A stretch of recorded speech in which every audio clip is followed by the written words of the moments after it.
Hey everyone, in this episode we're going to discuss the film Mary Poppins Returns. We're going to talk about the cast, the music, and how it compares to the original Mary Poppins film. This is episode 104 of the Reel-ists podcast.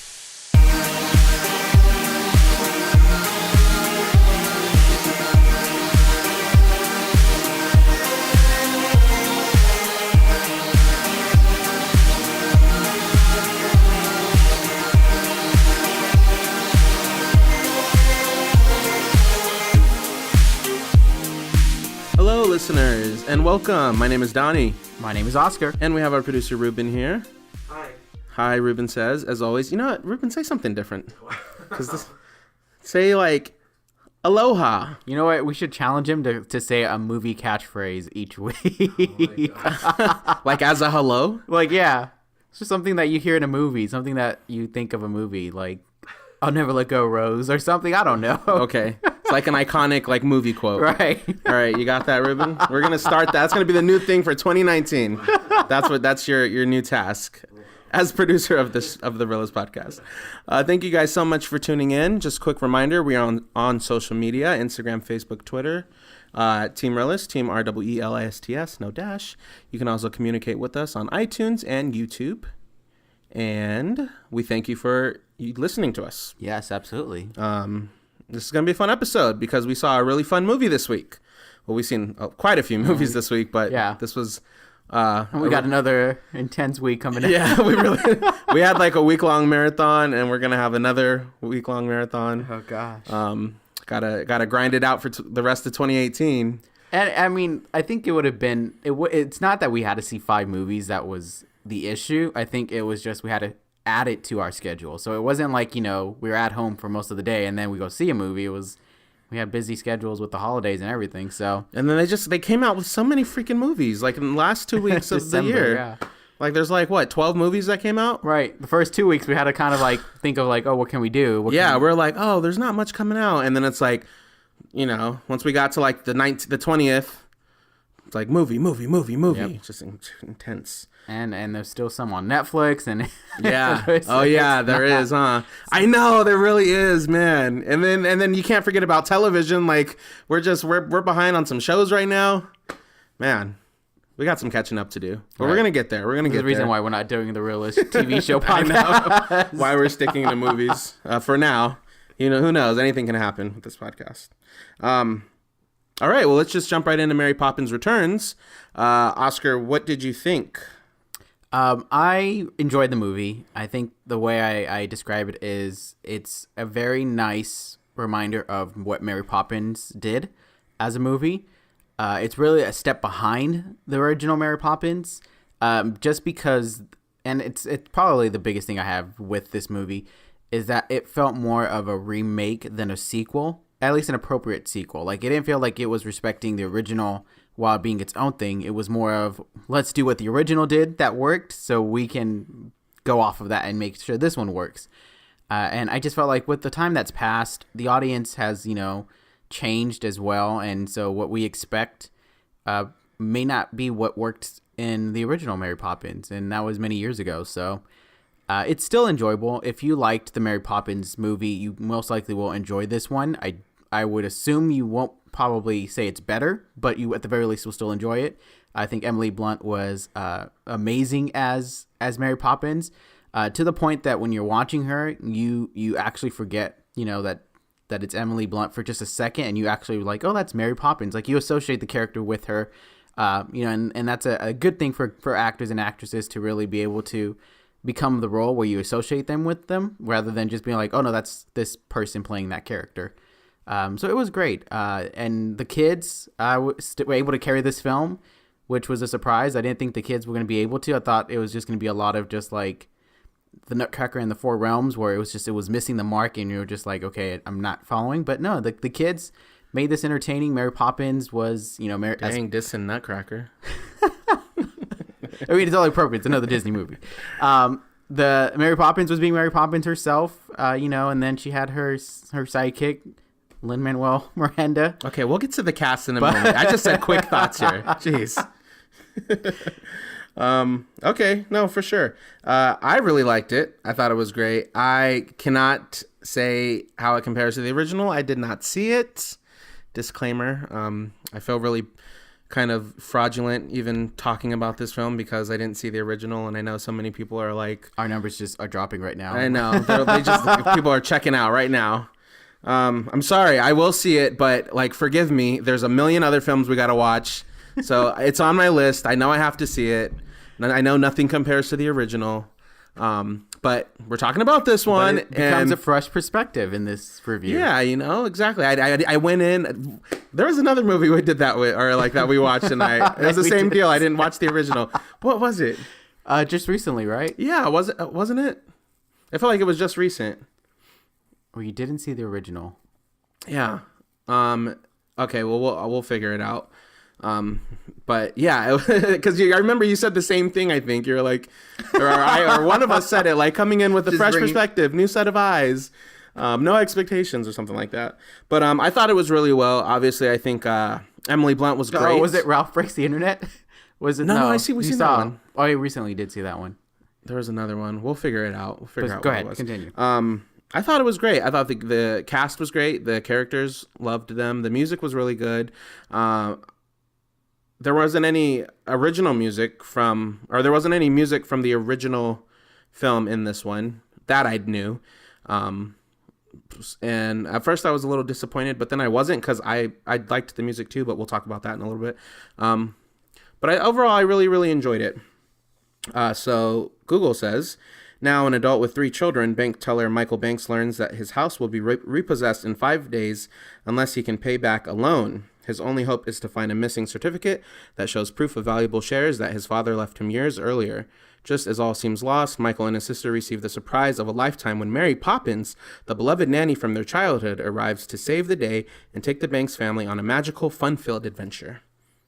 It's funny when you said Google says, I was like, oh, got sponsored. I felt very sponsored place for a second. It did. I didn't. Practicing for when they actually do sponsor us, right? Got it. So, so this movie, so they had the main plot, I guess, obviously Mary Poppins coming back to help with the children, but they had the whole, their home was going to get repossessed. And so they were kind of fighting the clock on finding this certificate that showed proof that they owned shares in something that could save their home. What was can you just give me a brief refresher as to what the main plot of the original film was? Aside from Mary Poppins coming to help with the children. Right, which is practically the main focus. And the parent, it's mainly the dad, who is just work focused and work's priority. So to the kids, it's like, oh, our father's never around. So Mary Poppins is there to just be like, you can still have fun and kind of, cheer them up, essentially. Okay. And then the dad comes to that realization that family is important. Is what matters. Yeah, and more than the job. So it's just that very simple plot of, family. There was another movie that just actually had that same theme, family over work. We just saw it. Oh, Christopher Robin. Yeah. Yeah. So it's kind of like that. Okay. Just with musical numbers. And then there was another film that, as you were even saying that, there was another film I was thinking of that kind of I felt like had the same thing. Not Christopher Robin's, but maybe I'll find it. I'll figure it out. A lot of get back to me on that. Okay, so that's cool. So this one, they had that. I guess it was kind of this similar. I guess one of the big differences was the fact that their home was going to get lost. So it's like the dad, because the dad it seemed like a pretty good dad. He seemed like present, except for he was just dealing with. I mean, he was dealing with a lot. His wife passed recently. So I think about a year ago. The bills. And all the bills were piling up. He said his wife handled a lot of the bills. Raising the kids. So I think it just became a lot for him. And that's with his sister's help. Yeah. So I really, let's talk about some of the characters. Obviously, we both loved Emily Blunt as Mary Poppins. Really good. I'm assuming she was equally as, what's the word? I don't know. Quick? Clever, maybe, with the way that she delivers her messages and her importance to her songs. She's very to the point and kind of blunt. No pun intended. But she's also charming and fun and but it seems like she wouldn't take any nonsense. Like, it seems like we're gonna do this, tip top, cheerio, Right. move along. But also, like, let's have fun. Like, I'll show you, like, we can be productive yet still have a good time. Yes. So the original Mary Poppins with Julie Andrews was a little bit more calm than this one was. This one was a little bit more of just the movie or the character. The character. Okay. Well, I like the performances both between Julie Andrews and Emily Blunt. So Julie Andrews brought more of a sophisticated, calm presence, while Emily Blunt brought this kind of almost like, disciplined, focused kind of way of teaching. With like she was willing to speak more directly to the kids rather than try to like go around it. Mm-hmm. But yeah, so they're slightly different. They're not too far off where you don't think it's Mary Poppins. It's just kind of like when we see Julie Andrews, you get like, okay, she's done this before, but when you get Emily Blunt, you get more of like she's done this many times. Yeah. like it's more just like she had to come back because she was so good. There was no one else you can really trust, or in that sense. But yeah, so yeah, they weren't different, but they brought their own little flavor to it. So Julie Andrews was more of just like that, and it kind of goes with the time periods a little bit. So she had that little bit more of that, just manners were present, and she definitely felt like a nanny of that time period, even though this is still like a few years later. Mm-hmm. Or this one was a little bit more of a modern kind of nanny. So similar, but different by a flavor. And I think that's just each actress's version of Mary Poppins, rather than just, trying to take it a different direction, which they didn't. None of them, they don't clash. I'll say that. Yeah. Well, and then, so I know this isn't Mary Poppins, but Saving Mr. Banks was a movie kind of about how Mary Poppins came to be. Yeah. So that one I did see, and in that one, because the writer who wrote Mary Poppins, she based that character off of, was it her aunt? No. In the film, or who was that lady that came? Oh. That came in her real life or in the movie. I don't know if that really happened, but wasn't her aunt. I thought it was just another. Wasn't her? It was an aunt, right? Okay. That came when the dad died, and so she seemed very like stern and kind of cold. And I mean, I know she was there to take care of the kids, right? And we only seen her a little bit in that movie, but that's what I kind of had always, I guess, associated with Mary Poppins in my mind, and I guess that's my fault for not ever watching the original one. And she was much nicer than that. Yeah. Okay. Cool. Yeah. I'm glad. Well, now I'm ready to see the original one. I mean, you're saying they're kind of similar, but just like you said, two actresses have a slightly different take on it. And I've heard nothing but great things about Julie Andrews in that movie, so that's definitely on my list to watch. So aside from Mary Poppins, we had Ben Whishaw, who played Michael Banks, the dad. Emily Mortimer, who played Jane Banks, the sister. Someone who was in the movie a lot, which I didn't know he was going to be, was Lin-Manuel Miranda, who played Jack. And then we also had some Colin Firth, who played the mean old guy who ran the bank. Dick Van Dyke made a return. I know he was in the original. And he was the uncle. And then we had Meryl Streep. And then we had a couple of other characters. But this movie had a lot of people in it. I will say, in terms of Lin-Manuel Miranda's character, Jack, I really, really liked him. I thought he was just a great guy. It seemed the only thing that kind of, it didn't bother me, but it was just, I felt it was a little weird that he was always around. Like, he wasn't related, and he was a Leary, and he was going around the city,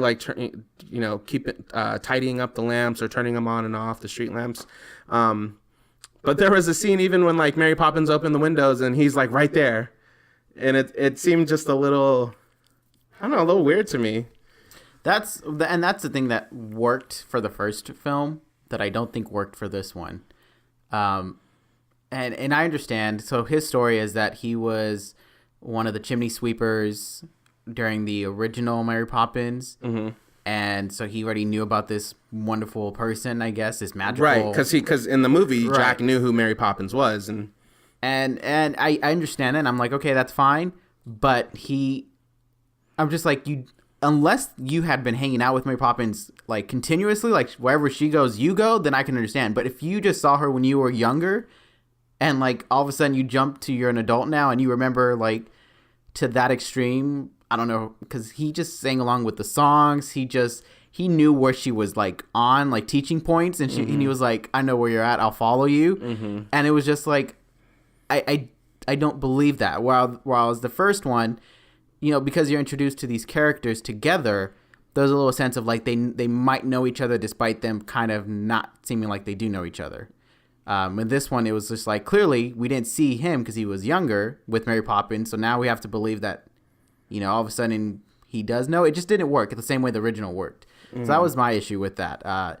Like his presence kept like removing the ability for Mary Poppins to really stick. He was kind of just like, let's just say like the spotlight was on her, but he was always trying to be in the spotlight with her. Yeah, that's what I got. That's kind of how I felt watching it. And it worked when it was, you know, the two of them, you know, Dick Van Dyke and Julie Andrews. It just worked with those two because it looked like they were both teaching the kids. But this one, because we're introduced that he is already seen Mary Poppins, I don't know. I guess maybe that just took away from it because, yeah, it just seemed like he was just trying to ride the hype train and just like trying to jump on the bandwagon. Exactly. Bandwagon fan. No, I feel it. That's, yeah, I mean, but, you know, I mean, despite that, he was a very likable character, I'll say. And I did enjoy him. I did enjoy watching him. I thought he was really good. I really, I mean, I feel like the whole cast was I feel like it was a well-casted film. Every character I liked, obviously not Colin Firth's character because he was like the quote-unquote villain of the movie. But I mean, even he did, you know, he was great. I really was impressed with the children, Mr. Banks' kids. I feel like they all were, in terms of like their characters, they were all like kind of memorable. Like they weren't just like, I don't feel like they could have just thrown any 3 kid actors in it. Like I don't feel like it's like, oh, they did okay, but any 3 other child actors could have done that. Yeah. I feel like they casted those 3 kids really well, and I felt like they had to carry a lot of the film with Mary Poppins and Jack, and I felt like they did a really, really great job, and they were like really well mannered. And I this is where it gets a little bit to where there are some things that didn't make sense of why they made this movie, and one of those is being that these kids did not seem like they needed Mary Poppins. It looked like the dad needed Mary Poppins, right? And that's what the trailers also indicate, because there's a line in the movie that goes, oh, I'm here to watch over the Bank family or the children or something like that. And then the kids go, us? And she goes, oh yeah, you too. So it was like, okay, so I thought the focus wasn't going to be on the kids, but still, you know, the kids that saw her originally. And no, it's a complete 360 where it's just, again, following the kids. But the kids did not seem like they needed any message outside of like they don't know what to do because their mom's not there. Like that was like the only thing that really was like hard for them to grasp. But they had their manners, they knew their chores. Like I never got a sense that they were, you know, gonna lose. It's not like they needed to be whipped into shape or anything. Exactly. Or it's not like, it wasn't like the dad was neglecting them where they didn't feel like the dad loved them. They understood the dad was, you know, going through something. And so they were just trying their best to pick him up. It was a very different scene than Mr. Banks from the original Mary Poppins and the kids. It was just a different like relationship. Yeah. So yeah, that was really that's what struck me. And I was just like, okay, so we are repeating what the first one did rather than continuing on. And then going off that, I guess I'll just say this here. It really was another thing that was just bothering was that you had Jack, who was like, I know Mary Poppins. I know her. Like, I know all the things she does. I know how wonderful she is. And then you have the Bank children, as the parents now, who are just like, Mary Poppins, I remember you. But everything we did wasn't real. Like, wait, what? Like, How do you remember someone and then claim that everything they did wasn't real? And when she returned, they said, my God, you look like you haven't aged a bit. Exactly. So that was another thing. I know this is like a fantasy movie. Like, we get it's Mary Poppins. But the focus should have still been. We're trying to keep it real over here on the real. No, but yeah, I get it. I totally get what you're saying. And like even that, when they were like, you look like you haven't aged, like, yeah, like obviously you were, this is probably what, 30 years later, 25 years later, I don't know, something around, like along those lines. So like even just that simple fact that she looks exactly the same, that should let you know that this is like a magical woman. Right, know? Exactly.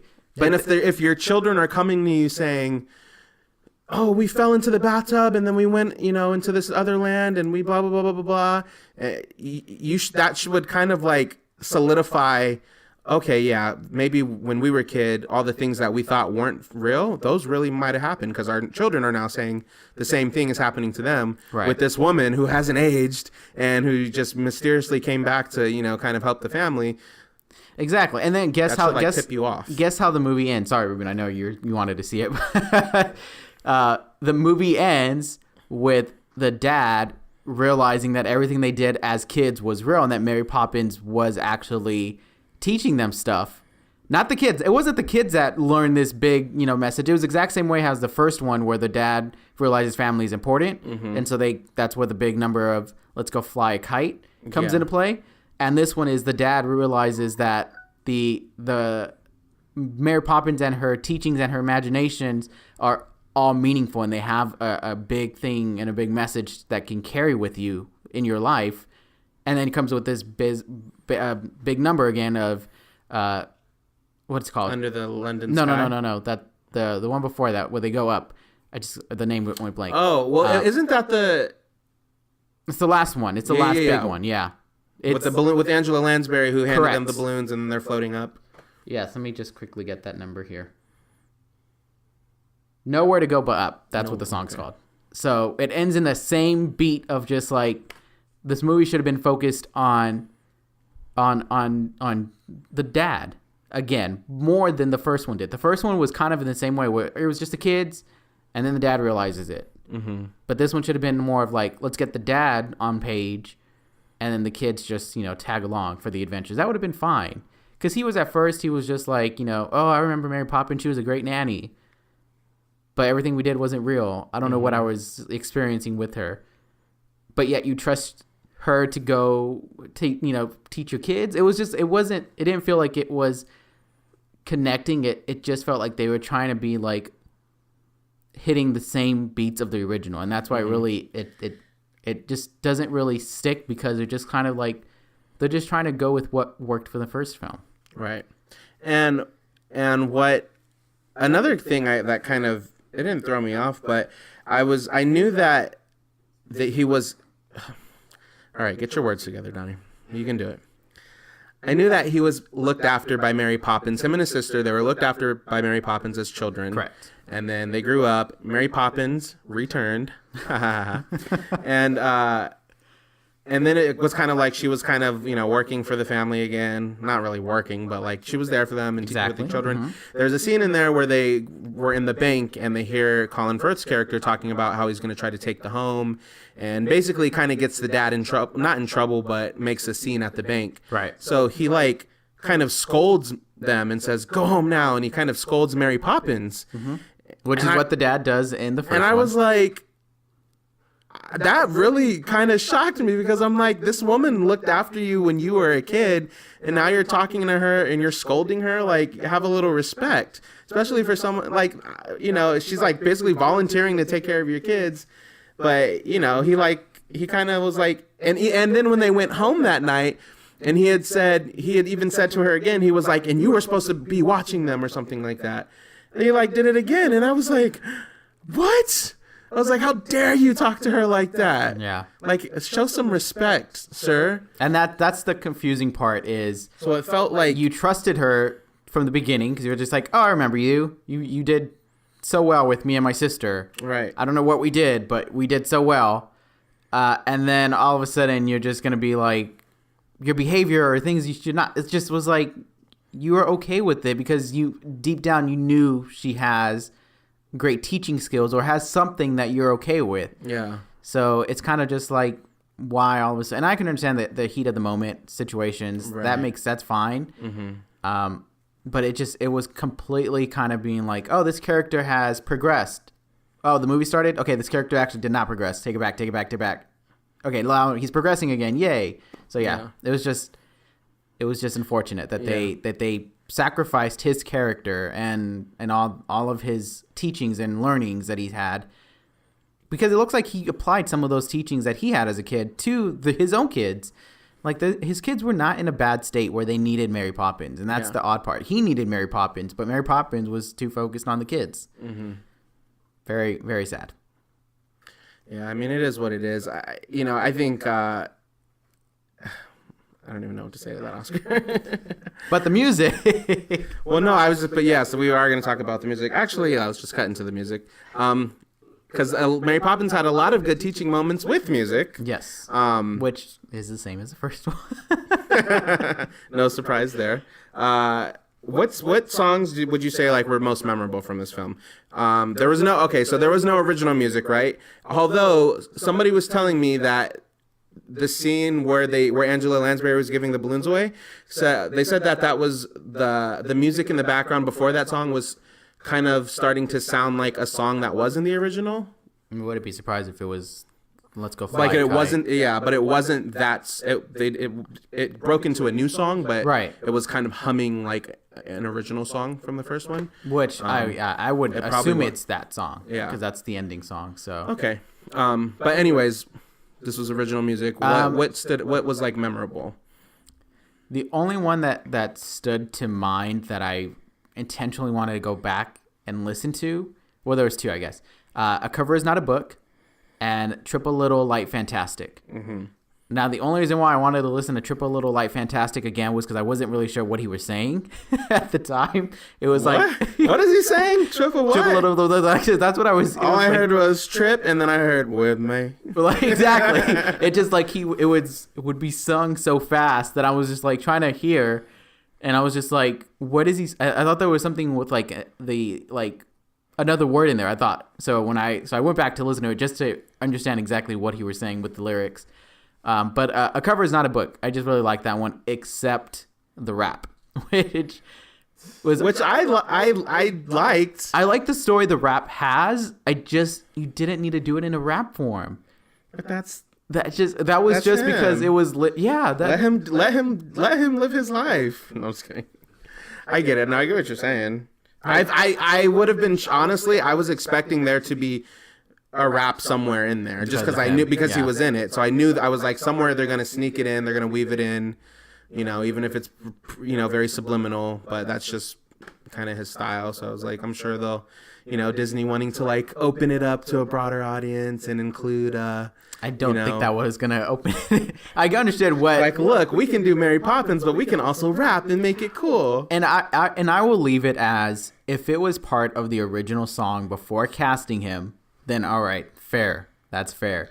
But if it was, I'd bet $1 million it wasn't. If it was added after he was cast because we knew he could perform with that style, then that's what makes it unfortunate. We didn't need to shape Mary Poppins songs into a way that Hamilton can be, influenced. I don't know. It didn't feel like it was naturally there. It felt like it was like, oh, this actor did Hamilton and rapped. Let's do a little rap here. But no, I really like the song and the messages that the song does. I don't know if you ever looked at the lyrics, but it was really nice. It was like little things that kids can understand to an extent. Like the one that pops up to me was it was a lady who was practically looking poor, but deep down she was rich. Because, and so people would judge her with, the way she looks. Oh, she's not rich. Let's not steal from her. So it was just like one of those, Cover Is Not a Book. So yeah, it was just one of those nice little that clicks. That really would click with a kid listening to the song. Yeah. And even the rap song, even the lyrics to the rap about the king needed to be taught, be educated, and no one could educate him because it wasn't grasping. And finally, some guy comes along and teaches him that what is important is to be who you are and accept that. And he makes a friend out of that with the king. And so they become friends kind of situation. It was nice messages. So, but that one was the only one that really stuck to me that I wanted to go back and listen to. Yeah. And then listening to some of the other ones were nice. Can you imagine that when they're in the tub? That was fun. That was That was like a really fun scene to watch with it was great, like visually, the visuals, and the music with it. It was like super fun. Can you imagine that? I really liked all those songs. I mean, a lot of the music was great. I don't think there's nothing wrong. Yeah, didn't like. I really liked the kind of more heartfelt songs. I liked when the dad was in the attic looking for that conversation. Yeah, looking for the paper.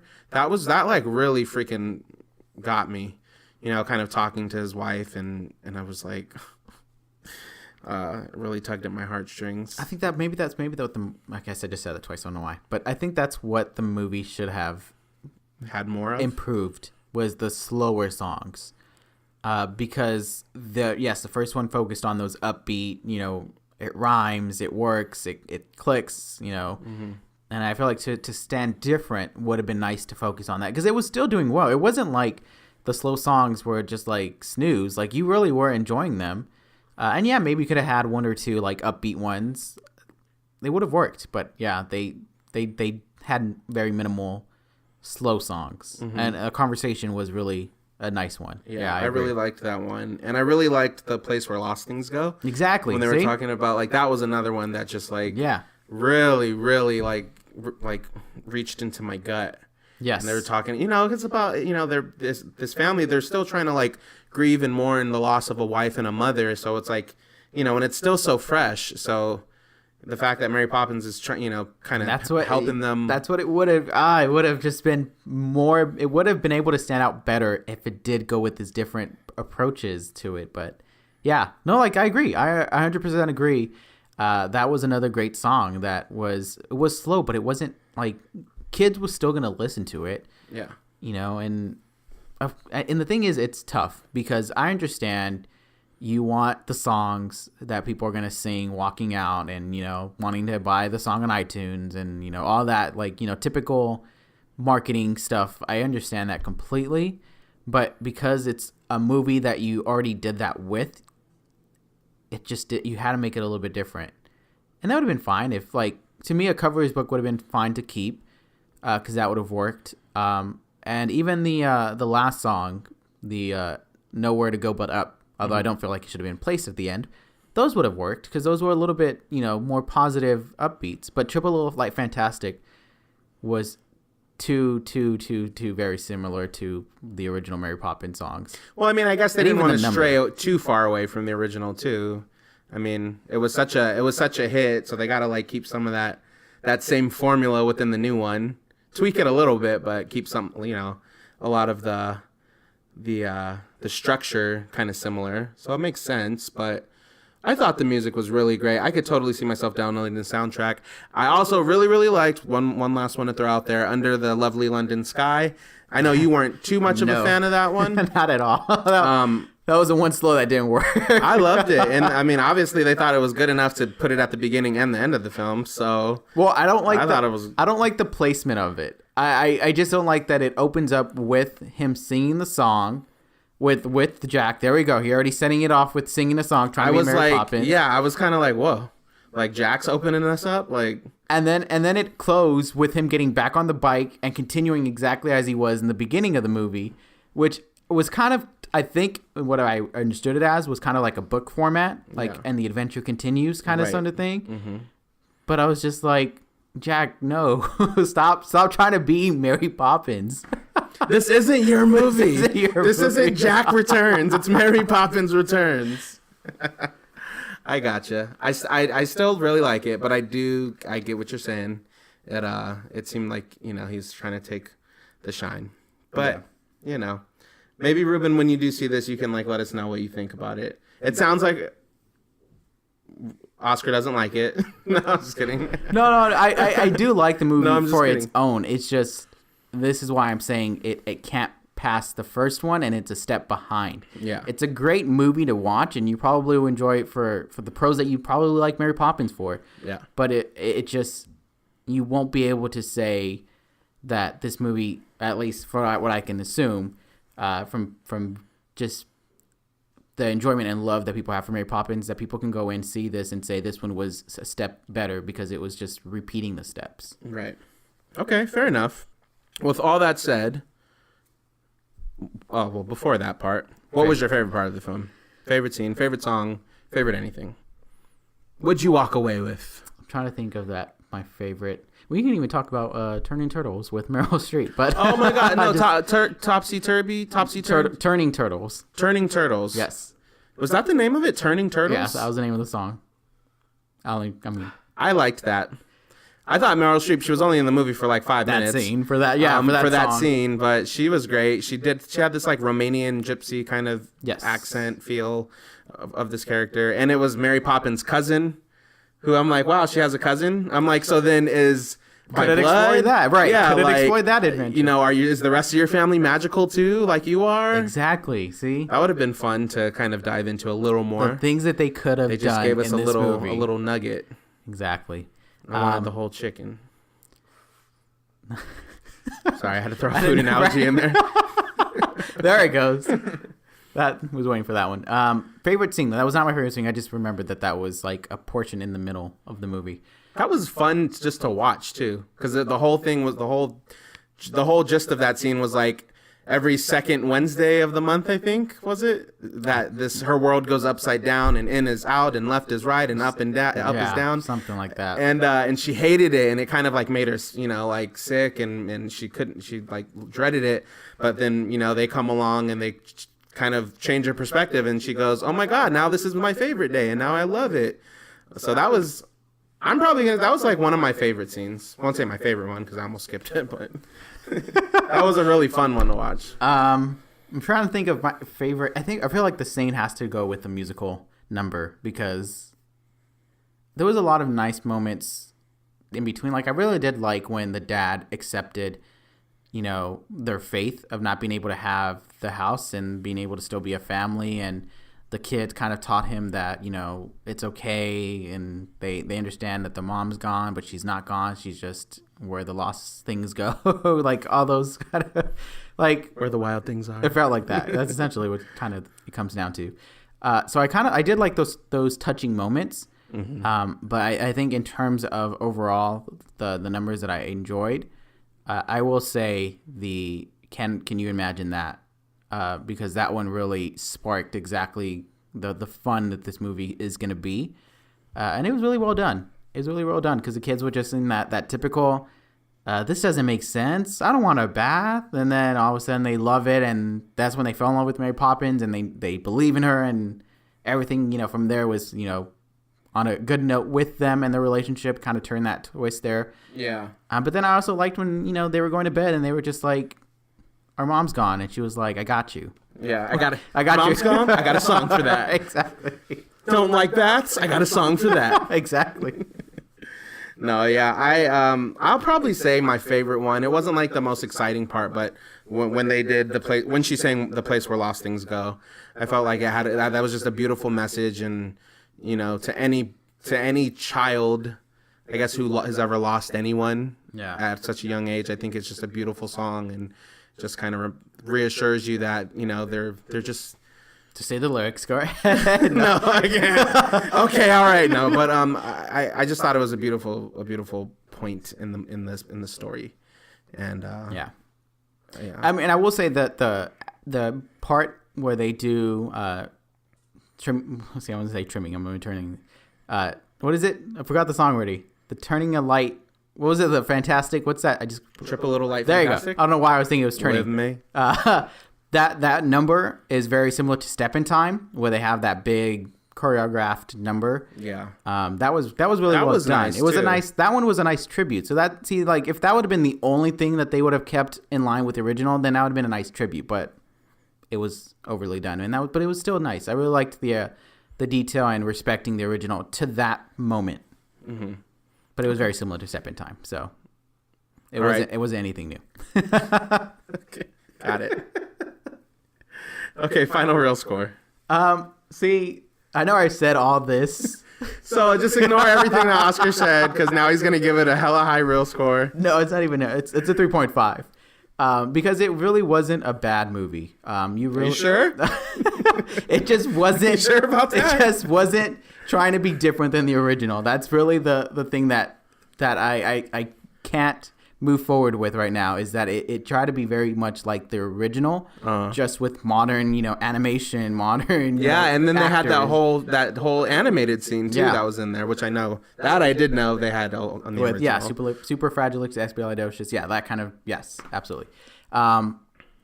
It was really nice. It was a nice story. There was some plot elements that that didn't work, obviously, as I pointed that out. So that affects the score. The music on itself, I would definitely give it a 4 out of 5 on an album rating. Check that out on my other podcast. Just kidding. Check out my YouTube channel.